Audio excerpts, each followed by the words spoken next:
अब एक क्वेश्चन आता है, तीसरी कैटेगरी क्या है?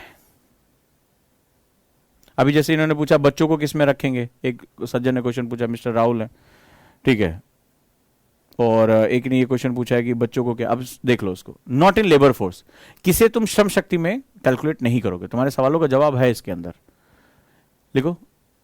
एक डिफिनीशन होती है नॉट इन लेबर फोर्स, किसको लिखो? श्रम शक्ति में कौन नहीं है, श्रम शक्ति में कौन शामिल नहीं है। जैसे लिखो युवा बच्चे जो अभी 18 साल, क्योंकि हमारे यहाँ कानून है कि हम 18 साल से कम को हम जो है वो श्रम शक्ति में शामिल नहीं करेंगे। ये कानून बना सकता है, आप 15 साल भी कर सकते हैं। अंग्रेजों के टाइम पे 15 साल से भी कम था, आप लेकर जा सकते थे, तो वो श्रम शक्ति में शामिल थे। तो कानून कल को कहते सरकार 21 साल तक जो है हम आपको काम नहीं करने देंगे, उससे पहले आप पढ़ाई करिए, ठीक है। जैसे प्राचीन समय में भारत में जो है जब आश्रम व्यवस्था थी तो उसमें ब्रह्मचर्य आश्रम था, तो ब्रह्मचर्य आश्रम में 25 वर्षों तक आपको गुरुकुल में अध्ययन करना होता था, तो आप लेबर फोर्स में नहीं आ सकते। तो 25 से 50 यानी 25 साल का जो है जब आप गृहस्थ आश्रम में जाते हैं तब आप लेबर में कैलकुलेट होते थे। तो these are the different factors, अलग अलग समय पे ये कानूनी रूप से बदलता रहता है। तो यंग चिल्ड्रन हो गए यानी युवा बच्चे, लिखो युवा, एल्डरली वृद्ध लोग, होम मेकर्स वो महिलाएं जो घर के कार्य कर रही हैं, लेबर फोर्स में नहीं, क्योंकि वो उनका वर्क अगेंस्ट द वेजेस नहीं। अब यहां बड़ा बहुत बड़ा ये जीएस पेपर 1 का टॉपिक आता है। अब जैसे एक लेबर ऑर्गेनाइजेशन का international ILO international labour organization का एक आंकड़ा आया था, अगर महिलाएं जो घरों में जैसे मम्मी है हमें खाना बना के देती हैं, कपड़े जो है वो धो रही हैं, घर के काम कर रही हैं, हमारी बहनें काम कर रही हैं, तो इनके काम की कोई वैल्यू नहीं है। जानते हो इंटरनेशनल लेबर ऑर्गेनाइजेशन ने कहा कि यदि इन महिलाएं जो हमारी घरों में काम कर रही हैं, हमारी माताएं बहनें, अगर इनके काम की वैल्यू कर ली जाए जीडीपी में, तो पुरुषों के काम से कई गुना ज्यादा इनके काम की वैल्यू होगी। तो जो होम मेकर वर्ड मैंने यूज किया, यहां मैं हाउस वाइफ वर्ड यूज नहीं कर रहा हूं, होम मेकर, क्योंकि यहां पर मैं महिला सशक्तिकरण की इंटरव्यू में हमने क्वेश्चन पूछा था। आज के समय में डैफ में कई बच्चे जो आए थे हमारे यहां, उन्होंने मदर के सामने हाउस वाइफ नहीं लिखा था। आप लोग जैसे हाउस वाइफ लिख देते हैं, नहीं, हाउस वाइफ का मतलब होता है कि एक पति से इसकी पहचान है। बहुत महत्वपूर्ण बात कर रहा हूं। तो डैफ मेरे पास पड़ा है, जब इनके रिजल्ट आएंगे मैं आपको शो करूंगा, उन्होंने हाउस वाइफ की जगह होम मेकर लिखा है। तो हमने क्वेश्चन पूछा कि आपने होम मेकर क्यों लिखा है यहां पर। होम मेकर का मतलब होता है कि नारी अपने उस घर के अंदर मकान का निर्माण भी कर रही है, वो फाइनेंशियल सपोर्ट भी कर रही है, वो पूरे परिवार की संस्था का निर्माण कर रही है। तो हम नारी सशक्तिकरण से इसको जोड़कर देखते हैं, ठीक है, वुमेन इंपावरमेंट से इसको जोड़कर देखते हैं। होम मेकर हो गया। तो जैसे मम्मी खाना बना रही तो तुमसे पैसे थोड़ा मांगती, बेटा ये 10 रुपए थाली आज तुम्हें मिलेगी सुबह, या ब्रेकफास्ट तुम ले रहे हो तो ब्रेड बटर अगर ले रहे हो तो बेटा ये 15 रुपए की पड़ेगी तुम्हें। कभी मम्मी ने कहा, मम्मी ने कहा बेटा खाना खा के जाना, तो यही तो बोला। मम्मी ने बोला नाश्ता करके जाना बेटा। तुमने कहा मम्मी वो मेरे कपड़े गंदे पड़े हैं, कल मुझे कॉलेज जाना है, स्कूल जाना है। मम्मी ने कहा ठीक है बेटा हम धो देंगे। थोड़ा कहा कि बेटा मैं 5 रुपए का पैंट और जो है वो 3 रुपए शर्ट का लूंगी, कभी नहीं मम्मी ने कहा। लेकिन धोबी ने कहा, जो कपड़े धो रहा है वो कहा, या तुम्हारे घर में जो बाई आ रही है वो उसने कहा कि घर के झाड़ू पोछे करने के लिए हम 5,000 रुपए। तो उसने अपने काम का क्या किया, उसने अपने काम के अगेंस्ट वेजेस लिए। अब बड़ी माइनर अंतर करूं, लेकिन माँ ने क्या किया, माँ ने तुम्हें फ्री सेवाएं दी हैं, ठीक है, बहन ने फ्री सेवाएं दी। आपने कहा 1 गिलास पानी लेकर आना, तो आप वेटर से कहते हो वेटर 1 गिलास पानी लेकर आना, तो वो उसके आपके चार्जेस करता है, बिल बना के वो तुम्हें दे देता है। But when you go to the अपने घर में आपकी, अरे बेटा ये पानी ले लेना, मम्मी 1 गिलास पानी दे दो, बहन 1 गिलास पानी दे दो, तो वो फ्री सर्विसेज हैं, तो उसको होम मेकर। तो ये क्या है, ये लेबर फोर्स में इंक्लूड नहीं होंगी, ये यूथ है, काम करने योग्य हैं, काम करने योग्य हैं। अभी मैं उसका एक डिफिनेशन दे रहा हूं, बहुत ही बारीक सा अंतर है। कोई रिटायर आदमी है, मतलब 60 साल 65 साल काम किया, तो जैसे मेरे पिताजी तो रिटायर हुए, मैंने कहा पापा अब आगे क्या सोचा, मैं चाहता नहीं कि आप घर में बैठे। बोले अरे यार जिंदगी में दौड़ते बीत गई, बोला यार मजा लेने दो यार इधर उधर। बोले चलो घूम के आते हैं यार, केदारनाथ बद्रीनाथ गोवा हुआ, ठीक है। तो हमने कहा केदारनाथ बद्रीनाथ ठीक था, गोवा हुआ के चक्कर में कहाँ पड़े हैं। बोले अरे यार कभी घूमे नहीं उधर, जिंदगी भर जो है नौकरी करने के चक्कर में घूमने का मौका नहीं मिला। खैर हंसी मजाक के अतिरिक्त कोविड वोविड आ गया, कहीं नहीं निकले। लेकिन उन्होंने क्या किया, उन्होंने कहा I am not willing to work, I am not willing to work, मैं काम करने की इच्छा नहीं रखता हूं, मैंने जिंदगी भर बहुत काम किया। So simply not looking for job. They are able. They are able. Retire आदमी ऐसा नहीं 65 के बाद काम नहीं कर रहा। बहुत से मानद लोग हैं जो सरकार, अजीत डोभाल साहब पकड़ बिठाए हुए हैं, ठीक है भैया कहीं नहीं जाना है। ई श्रीधरन साहब जो मेट्रो मैन जिनको कहा जाता है, ढूंढ के वो कह रही बहुत बूढ़ा हो गया। बोले नहीं काम करना सर, आप कुछ नहीं, आप केवल मानद सलाहकार बन जाइए, लेकिन आप रहेंगे आपके अंदर में काम। तो उनको पकड़ के लेकर आ रही है। तो क्या they are not willing to work. तो अब यहां पर क्या होगा, simply not looking for job. वह सभी लोग जो कार्य खोज नहीं रहे, एबल हैं, तो ये वर्क फोर्स याद रखिएगा, लेबर फोर्स में कन्वर्ट नहीं होंगे। दे आर एबल, तो एबल वर्ड अकेले काम नहीं, but they are not willing to work, वो कार्य करने की इच्छा नहीं रखते। जैसे मान लीजिए मेरे बाप दादाओं ने, बहुत तुम्हारे आसपास होगा, जमींदारी के बहुत पैसे हैं, बहुत पैसा उनके पास, ठीक है, या बहुत अमीर आदमी है, खूब ढेर सारा जो इधर उधर से पैसा आ रहा है, जमीनों का पैसा। हमारे ही जानने वालों में एक दो लोग हैं, तो पूरे दिन भर वो घर में ऐसे बैठे रहते हैं, टीवी देखते रहते हैं, इधर उधर घूमते रहते हैं, कई बार खेत वेत में चले गए, सब पट्टे पे दे रखा है, खूब खेत, पुराने जमाने के रईस लोग रहे हैं। तो कई बार हुआ कि मैंने एक बार पूछा, आप घर में ऐसे बैठे बैठे बोर नहीं हो जाते हैं, ठीक है, दिक्कत नहीं होती है? बोले अरे क्या करेंगे इतना काम करके। तो उन्होंने ज्ञान दिया, क्या करेंगे इतना काम करके? अरे बहुत खेत वेत है, वही नहीं देख पाते, एकदम शरीर ना अकड़ गया, एकदम हिलने और थक गए बहुत ज्यादा। तो if they are certain money, मकान बनवा लिया अपना बढ़िया सा, गाड़ी वाड़ी भी ले लिया, ज्यादा कहीं आना जाना नहीं है, गाँव वाँव चले गए अपना, so they are not looking for job. Mains में क्वेश्चन पूछा था कि भारत में एक बहुत बड़ी श्रम शक्ति ऐसी है, India has a greater workforce, ऐसी श्रम शक्ति के रूप में भी है, या ऐसा जो है वो हमारी आबादी है, पॉपुलेशन वर्ड यूज किया, यंग पॉपुलेशन है, जो काम ढूंढ ही नहीं रहा है, they are not willing to do work. उसके साथ आप क्या करेंगे, मतलब उसको आप किस श्रेणी में रखेंगे? सो ये लेबर फोर्स में नहीं आएगा। भारत में एक ऐसी श्रम शक्ति है जो बाप दादाओं का पैसा है, मकान दुकान बना के चले गए, किराए से पैसा आ रहा है, तमाम बोले अरे इतना किराया आ जाता। तो आपने भी देखा होगा कि वो कुछ नहीं करते, आपके मोहल्ले वोहल्ले में होंगे ऐसे एक आध प्राणी।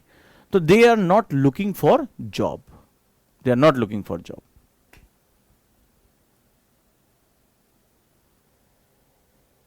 डन, चलो अब नेक्स्ट आ जाओ। टाइप्स ऑफ अनएम्प्लॉयमेंट लिखो, बेरोजगारी के प्रकार। अब गौतम जी ने लिखा है लेबर फोर्स 14, वो बेटा डेमोग्राफिक डिविडेंड था कि डेमोग्राफी, दो चीजों को मर्ज करोगे एग्जाम में पक्का निगेटिव मार्किंग करके आओगे, तब तुम्हें समझा निगेटिव मार्किंग होती क्या है। वहां पर मैंने आपको डेमोग्राफी पढ़ाया था, 0 से 14 वर्ष युवा पीढ़ी कहलाती है, वो डेमोग्राफी के हिसाब से। मैं देश के, अभी मैंने थोड़ी देर पहले डिबेट किया, तुम नहीं समझे, सरकार कल को 21 साल कर दे कुछ नहीं करोगे। तुम्हारे यहाँ अंग्रेज जब थे तो तुम्हारे यहाँ 12 साल के बच्चे भी जो है वो फैक्ट्रियों में काम करते थे, तो आज सरकार ने कहा नहीं 18 वर्ष से पहले आप नहीं कर सकते। तो जब नहीं कर सकते मतलब we I am not going to count them, उनको मैं काउंट ही नहीं करूंगा लेबर फोर्स में। जब आपने बाहर लिखा होगा कि बाल श्रम कानूनी अधिकार है, वो जो कानूनी जो है वो एक दंड है आपका, आप अगर ये किए तो आप जो है उसके मानवाधिकारों का जो है हनन कर रहे हैं, जेल हो जाती है किसी आदमी को अगर वो 18 साल से कम बच्चे से काम कराता है। तो ये तो राष्ट्र के कानून है ना, वो कितने में, कल को 25 साल करते, पहले जाने में अभी समझाया, लेकिन अब तुम थोड़ा सा भी कहीं और हो। देखो टाइप्स ऑफ अनएम्प्लॉयमेंट, बेरोजगारी के प्रकार। If a lady is doing both jobs, that is a home making as well as office, so in which category she will be categorise. देखो फिर वही सिंपल सी बात है, अगर वो घर में काम करी और पैती से पैसा ले रही कि भाई मैं ये 10 रुपए प्लेट तुम्हें जो है वो पराठे दूंगी और ये दूंगी, तो वो वजह से मैंने बेटा अभी शुरुआत में समझाया, वर्क अगेंस्ट, क्यों नहीं तुम लोग उसको बहुत फोकस करते हो, वर्क अगेंस्ट वेजेस। मुझे जिस कार्य के बदले भुगतान प्राप्त हो, जिस कार्य के बदले भुगतान प्राप्त हो, मैं केवल वही जो है मेरा वो कहलाएगा, अदरवाइज कुछ भी नहीं। घर में वो काम कर रही है तो वो क्या है, वो उसका फ्री सर्विसेज है, बट जब वो जॉब में जा रही है तो वो सैलरी ले रही है, तो जो सैलरी है इकोनॉमी केवल उस पर फोकस करेगा कि दैट इज, इसकी जो 10,000 रुपए सैलरी है, दिस इज द वर्थ। समझे? Next one, types of unemployment. Structure, पहला लिखो स्ट्रक्चर अनएम्प्लॉयमेंट, लिखो संरचनात्मक बेरोजगारी। संरचनात्मक मतलब इसके बहुत ही डीपर कॉन्सिक्वेंसेस होते हैं। लिखो स्ट्रक्चर अनएम्प्लॉयमेंट, संरचनात्मक बेरोजगारी। It's a long lasting effect. लिखो अर्थव्यवस्था पर इसके बहुत ही लंबे दुष्परिणाम होते हैं, अर्थव्यवस्था पर इसके बहुत लंबे दुष्परिणाम होते हैं। एग्जाम के लिए बहुत इंपॉर्टेंट है। भारतीय अर्थव्यवस्था में ये बहुत पाया जाता है, कई बार अफ्रीका में बहुत ज्यादा पाया जाता है, अफगानिस्तान में अब ये पाया जाएगा, बड़ी मुश्किल से निकला था, फिर पाया जाएगा ये स्ट्रक्चर। संरचनात्मक मतलब इसके पीछे बहुत संरचनात्मक कारण, कई इंस्टीट्यूशंस रिस्पॉन्सिबल होते हैं, और ये एक सतत गरीबी को पैदा कर देता है। मतलब सालों साल जो नहीं, फिलिस्तीन हो गया, अब अफगानिस्तान हो जाएगा अगर नहीं वहां लोग सुधरे, सीरिया हो गया, इराक हो गया जो युद्ध के बाद, भारत के भी बड़े हिस्सों में जो पिछड़े इलाके हैं, जो रीजनल डिसबैलेंस के इलाके हैं, जो बस्तर, छत्तीसगढ़, ये सब जो इलाके पीछे जा रहे हैं, या तमाम यूपी बिहार के इलाके, वहां पर स्ट्रक्चरल अनएम्प्लॉयमेंट पाया जाता है। मतलब पीढ़ी दर पीढ़ी वही प्रक्रिया दोहराई जा रही है। ठीक है, इसको बोलते हैं संरचनात्मक बेरोजगारी। इसके बहुत ही दीर्घ अवधि के दुष्परिणाम होते हैं, मतलब पीढ़ियां गरीबी में जीत। देखो it shows fundamental constraints of economy. यह अर्थव्यवस्था में मूलभूत अवरोधों को प्रदर्शित करता है। यह अर्थव्यवस्था में मूलभूत अवरोधों को प्रदर्शित करता है। क्या कारण है इसके? स्ट्रक्चरल अनएम्प्लॉयमेंट के। पहला लिखो, workers lacking the requisite job skills. पहला, भारत में ये बहुत बड़ा कारण है। भारत के पास जनसंख्या बहुत ज्यादा, सरप्लस पॉपुलेशन है हमारे पास, लेकिन हमारे उद्योगों की जरूरत के हिसाब से 45% स्किल वर्कफोर्स की कमी है। हमें अमेरिका, जापान, कोरिया इन सबसे लेना पड़ता है। हमारे यहाँ स्किल का मतलब होता है कि स्किल जो वर्ड होता है क्षमता, यानी बाजार की मांग के अनुरूप, अकॉर्डिंग टू द, ये आपको लिखना है, समझना है। स्किल का मतलब what do you mean skill? हम लोग कहते हैं ना जॉब स्किल ये वर्ड यूज करते हैं। अरे पूछो भैया चाचा ये बताओ स्किल होता क्या है, डिफिनीशन क्या होगी स्किल की? बोले जो कर सके। बोले क्या कर सके? ठीक है, तो उसी तरह बात किया करो उससे। तो बाजार की मांग के अनुरूप, यानी according to the requirement of the market, इसको हम लोग स्किल बोलते हैं। Done? So this is the fundamental. अब हमने क्या किया? बाजार की मांग के अनुरूप। एग्जांपल लेता हूं, जैसे मान लीजिए आपके पास फोन है, तो आप सभी इसमें जो मेरी क्लास देख रहे होंगे स्मार्टफोन पर जो है वो देख रहे होंगे। ऑब्वियस ही बात है। एक नोकिया 1100 आता था, याद? छोटा सा एक फोन, भारी सा लोढ़ा फोन, फेंक के मारो तो सर फट जाए। तो अब मान लीजिए आपने कहा कि साहब मुझे मोबाइल बनाने आता है। ठीक है, बहुत बढ़िया बात है। मान लीजिए आप सैमसंग, वीवो, कोई भी फोन आपके पास स्मार्टफोन है, इसमें डिस्प्ले बड़े हैं, टच डिस्प्ले है, और आप बटन वाले फोन आपने गए और आपने मोबाइल बनाना सीख लिया, बटन वाला फोन। अब आप मार्केट में पहुंचे, अरे यार जॉब ही नहीं मिल रही है, हमें तो मोबाइल रिपेयरिंग पूरा कोर्स हम कर लिया था फलनवा जो है इंस्टीट्यूट से। तो बोले अच्छा कौन सा मोबाइल तुम सीखे? बोले नोकिया 1100 एकदम ऐसे देख के बना देते हैं। बोले बताओ तुम देख के तो बना देते हो, नोकिया 1100 इस्तेमाल कौन कर रहा है चाचा? आज के समय में तो टच डिस्प्ले आ गया है, आज के समय तो तमाम सोफिस्टिकेटेड। तो तुम्हारी जब टेक्नोलॉजी, मार्केट टेक्नोलॉजी बदल रहा है, तो तुम्हें भी अपनी स्किल को उसके हिसाब से बदलना है। ये बहुत लोगों को ये बात नहीं पता होती कि skill is not about acquiring something, it's acquiring according to the market. यानी बाजार जैसे बदल रहा है, मुझे अपनी स्किल एक गतिशील अवधारणा है, मुझे उसके हिसाब से बदलना होगा। तुम नोकिया 1100 तुम्हें बनाना आता है, मार्केट जो है वो स्मार्टफोन, गैजेट फोन, ये फोन, वो फोन दुनिया को बनाना सीख गया, और तुम अभी नोकिया 1100 बोले हम अभी देखो बटन वाला फोन ऐसे खोल के ऐसे बना देते हैं। बोले तो हमें जॉब नहीं मिल रही। तो बहुत सी मार्केट, खासतौर पे इंडिया और तमाम डेवलपिंग कंट्रीज की मार्केट में स्ट्रक्चर प्रॉब्लम यह है कि जो मार्केट डिमांड कर रहा है हम उसकी सप्लाई नहीं कर रहे हैं। मैं इंजीनियरिंग कॉलेज में असिस्टेंट प्रोफेसर था, मुझे बहुत बड़ा सदमा लगा था। ठीक है, बहुत बड़ा सदमा लगा था कि सेकेंड ईयर का बच्चा, इंजीनियरिंग सेकेंड ईयर का बच्चा हाथ में जो है वो डायोड पकड़े हुए और कह रहा है रेजिस्टेंस है। ठीक है, नहीं रेजिस्टेंस पकड़े, बोला ये सर डायोड है। मैंने कहा नहीं ये रेजिस्टेंस है। बोला नहीं रेजिस्टेंस कॉपी में ऐसे बना होता है। मेरे को ऐसे बताया। मैंने कहा ये इंजीनियरिंग सेकेंड ईयर का, फाइनल ईयर में कई कॉलेज में वाइवा लेने जाता था और एक ही क्वेश्चन पूछा मैंने लगातार 2 साल तक कि मुझे डायोड बना के दिखा दो, एक उसका जो है सही ग्राफिक मुझे करके दे दो, मैं तुम्हें पूरे के पूरे नंबर देके जाऊंगा। और मजाल है कि बैच के बैच में कोई डायोड बना पाया हो। और आज की डेट में डायोड टेक्नोलॉजी हम यूज नहीं कर रहे हैं। हम आज पावर जो है डायोड पर आ गए, पावर ट्रांजिस्टर्स पर आ गए, सीमॉस पर आ गए, और हमारे इंजीनियरिंग कॉलेज में 1964 की अभी भी डायोड सिखाया जा रहा है, हमारा बच्चा वो भी नहीं जानता है। डायोड की टेस्टिंग तो छोड़ दो, मैं ऐसे पूछता था, मैंने कहा बिना पीछे मुड़े बता दो तुम्हारी जो लैब में सीआरओ रखा है वो कितने हर्ट्ज का है या कितने किलो हर्ट्ज का है? कभी देखा नहीं, कभी लैब में नहीं और इंजीनियरिंग करके निकल गए, उन्हें पता ही नहीं सब्जेक्ट क्या होता है। ऐसी ऐसी स्थितियां मैंने देखी हैं, उन्हें नहीं पता कि सीआरओ क्या होता है, टेस्टिंग तुम कहां से करोगे। तो ये स्थिति है। और फिर वो जाके मार्केट में कहते हैं, तो फिर वो इंजीनियर जब पिज्जा बेचता है तो उसको पिज्जा ही बेचना चाहिए। ठीक है, जब वो जाकर जो है डिलीवरी बॉय, जोमेटो में डिलीवरी बॉय बन जाता, पूछना किसी दिन कि भाई क्या किया, बोले बीटेक किए हैं। जब 8-10 हजार रुपए की नौकरी लेता, बिकॉज मार्केट कुछ और मांग रहा है, तुम दे उसे कुछ और रहे हो। तुम 1964 की टेक्नोलॉजी में तुम 2021 में जो है वो जब इंटीग्रेटेड सर्किट्स और बड़ा हाई सेगमेंट आ गया, तुम उस टेक्नोलॉजी पे तुम जो है वो हमारा इंजीनियर तैयार होकर जो है वो मार्केट में पहुंचता है। मार्केट कुछ और मांग रहा है, दे तुम कुछ और हो। तो ये तुम्हारे हर सेगमेंट में है।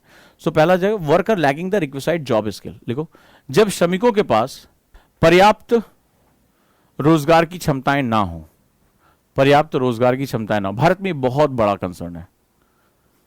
Next one, change the government policy. जब सरकार की नीतियां बदलने लगे, सरकार की नीतियां बदलने लगे। अब जैसे अफगानिस्तान में, तो अब आप सोचो अफगानिस्तान में अगर आज आपने देखा कि महिलाओं को स्कूल के बाहर बुर्का पहनने के लिए कहा गया, और धीरे धीरे हो सकता है कि कुछ दिन, अभी तो फिर विश्व का दबाव है, अभी लोहा गर्म है, अमेरिका कह रहा हम वापस आ जाएंगे, तो अभी तो मान लो चुप है। लेकिन जो सभी महिलाएं बहुत डरी हुई हैं कि आप ये सोचो, जो महिलाएं फुटबॉल खेल रही थी, गाड़ी चला रही थी, ब्यूटी पार्लर जा रही थी, स्कूल में पढ़ा रही थी, वो धीरे धीरे क्या होगा, due to the change in the government policy change हो गया, तालिबान ने कहा शरिया के हिसाब से चलेंगे, औरत को अकेले बाहर निकलने का कोई हक नहीं रहेगा, तो फिर अब वो सारी की सारी महिलाएं क्या हो जाएंगी, ये स्ट्रक्चरल बेरोजगारी।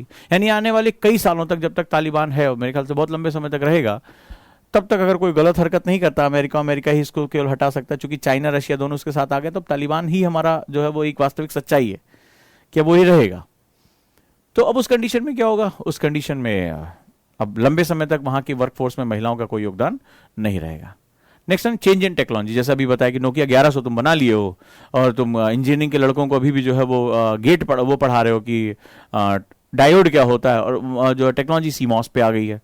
तो वहां पर चेंज इन टेक्नोलॉजी, तकनीक बदलती रहती है, ठीक है, तो बदलती तकनीक भी अगला एक कारण है, बदलती तकनीक। अगला वेजेस आर लो, जैसे हमारी कृषि में दिखाई पड़ता है, वेजेस आर लो, जब भुगतान बहुत कम प्राप्त होता है, मतलब काम तुम ज्यादा कर रहे हो और तुम्हें इनकम बहुत कम हो रही है, लेकिन वेजेस आर लो, जब भुगतान कम प्राप्त होता है, भुगतान कम प्राप्त होता है। तो उसमें कई लोग ऐसे बोले क्या काम करें बे, ठीक है, जैसे तुम्हारे अपने आसपास तुमने देखा होगा छोटे शहरों में और गांव में, बोले कुछ काम कर लो, तो उसमें जो पुराना आदमी ना पान चबा के जो है, तुमने देखा होगा, जो ऐसे बैठा रहता, ताश वास पीटता रहता या बघाड़ता रहता, अरे मोदी जी जानते, जब छोटे थे तो हमारे पास से गुजरते थे। तो जो इस तरह के तुमने देखा होगा दो चार जो होते हैं, वो हमारे हर जगह गांव कस्बों में पाए जाते हैं, पान की दुकानों के आसपास। तो कभी इनसे कहो कि जब वेजेस कम होते हैं तो most of the people unwilling to work, बोले क्या कमाओ, तुमसे बोलो कि कुछ कमा लो, बोले तुम कितना कमा लियो बे, ऐसे बोलते, तुम कितना कमा लियो बे, बोले हम 8,000 रुपए। अबे 8,000 ऐसे झाड़ देना तो अभी 8,000 धाए से गिर जाए, ऐसे बात करते हैं, 8,000 धाए से गिर जाए। अबे 8,000 रुपये लिख ले, तुम जाके उसके पैर चाटते हो। अबे हम बास हैं, अपने बास, हम हियाँ हैं, ठीक है, तुम्हारी तरह 8,000 रुपया ले, लेकिन हम अपनी इज्जत नहीं बेचे, हम सर नहीं झुकाएं अपने, ऐसी ऐसी बातें वो करते हैं। तुम्हें अगर जो है कभी अपने आसपास रहोगे तुम्हें इस बारे में पता होगा।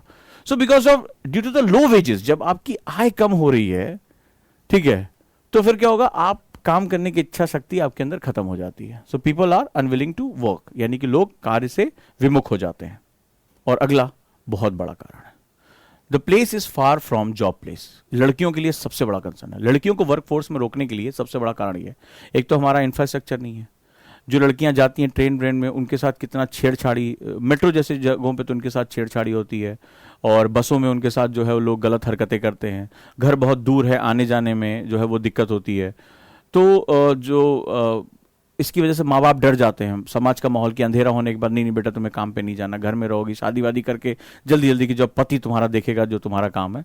तो लड़की को तो ऐसा लगता है कोई सामान है कि बाप की छाती बोझ था, पति की छाती डाल देंगे, तो उसकी जो पूरी एक अपनी अपनी खुद की जो पहचान है वो हमेशा दूसरों के साथ जोड़ दी जाती है।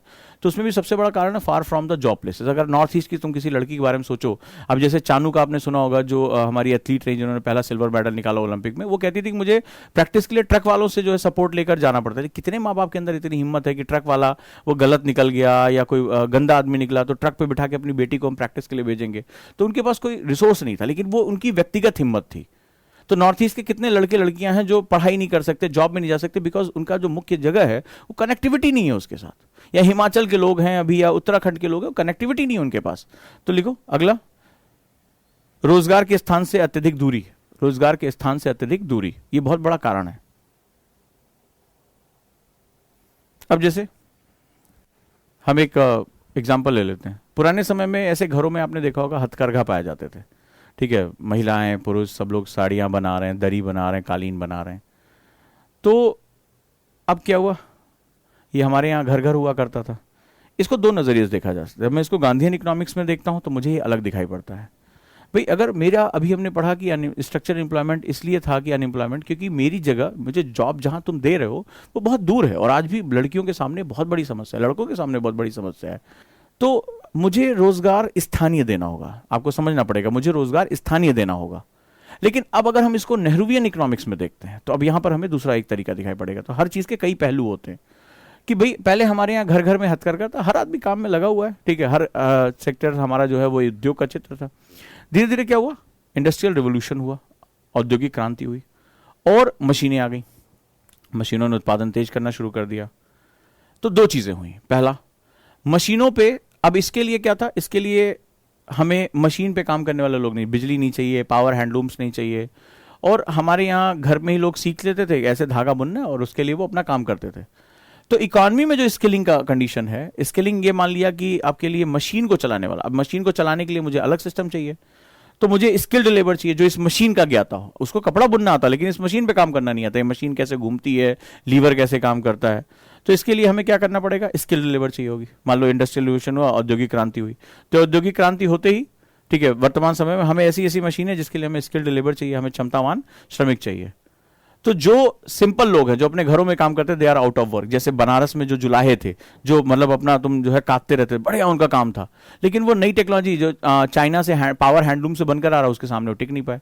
जो कालीन उद्योग के लोग थे, जो हमारे यहाँ जो सिल्क का काम करते थे, जो टसर सिल्क का काम करते, सब टोटल क्या हुआ, आउट ऑफ वर्क, यानी कि वो काम से बाहर हो गए। इनके काम के कोई डिमांड नहीं आ रहा था, क्योंकि ये थोड़ा धीमे काम कर रहे थे, ये अपने परंपरागत तरीके से काम कर रहे थे। मशीनों से बने हुए जो चीजें ये बाजार में छाती चली गई, ठीक है। इसकी कॉस्ट, क्योंकि प्रोडक्शन इसका ज्यादा था, उत्पादन ज्यादा था, इसलिए इसकी कॉस्ट कम हो गई।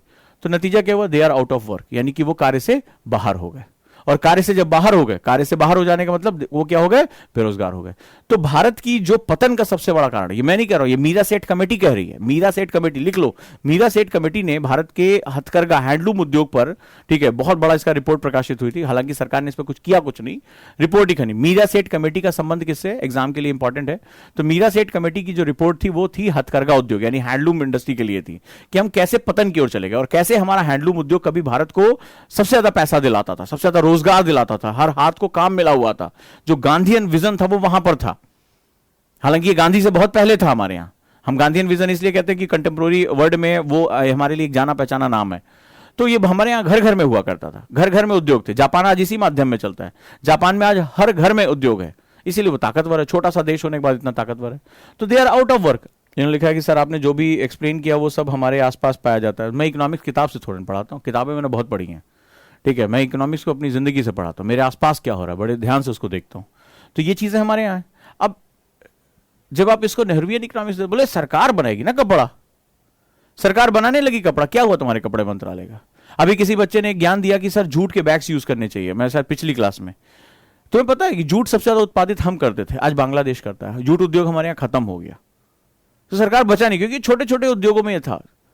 सरकार ने कहा हम सब कुछ करेंगे। आज बांग्लादेश हमसे ले गया, छोटे छोटे घरों में वो जूट उद्योग वहां चल रहे हैं, और वो पूरे जूट उद्योग का बादशाह जो है वो बांग्लादेश हो गया, हमसे अच्छी ग्रोथ कर रहा, और हमारे यहां बर्बाद हो गया, क्योंकि हम इसी चक्कर में रह गए, हम करें क्या, हम डिसाइड ही नहीं कर पाए। जबकि ये हमारे यहां प्राचीन समय था, प्राचीन समय से था। डन। तबरेज अजीज ने कहा how can we resolve this, you have to understand India in the Indian way. मेरी बात को लिख लो, you have to understand India in the Indian way. बड़ी खूबसूरत बात कह रहा हूं, ये पता नहीं कहां से दिमाग में आ गई। आपको भारत को भारत के नजरिए समझना पड़ेगा। चश्मा अंग्रेजों का, लेंस अंग्रेजों का, और हिंदुस्तान को तुम देखने चले हो, हिंदुस्तान को देखने चले हो। किसी ने पढ़ी है discovery of India? Discovery of India में जो ओरिजिनल जब इंग्लिश में पढ़ोगे तो उसमें नेहरू का एक कोट है।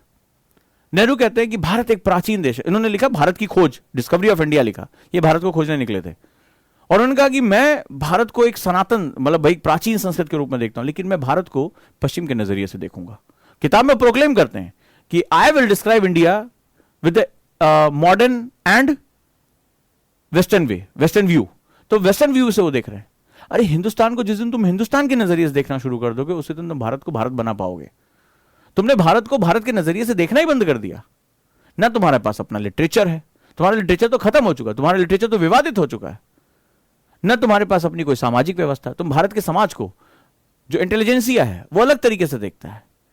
तुमने अंग्रेजों के ट्रांसलेशन पे, जो ये तुम्हारा जो इसे कहते हैं ना कि वो पढ़ा लिखा जो ग्रुप है बुद्धिजीवी, वो इंग्लिश ट्रांसलेशन में अंग्रेजों के ट्रांसलेशन पे उसने हिंदुस्तान को समझने की कोशिश की, व्याख्या कर रहा है उसकी। और वैसे बहुत सी चीजें, ये क्लास का विषय नहीं है।